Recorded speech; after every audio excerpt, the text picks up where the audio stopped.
2010 Nissan Sentra. Quick video on how to remove the shifter knob, because this one is all gummy and worn out. So cheap eBay replacement.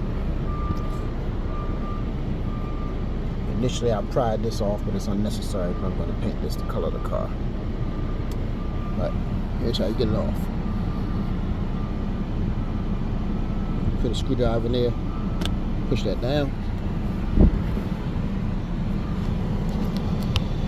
And if you look down there, you see that clip. Buy that clip off, and it just flew.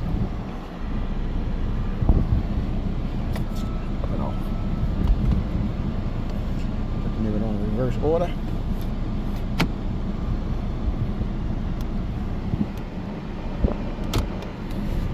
The new one came with a clip. There. Or the used one I bought, so it's on and good to go. Not gummy. Like I said, I'm going to paint this the same color of car since it's scratched up. There you go.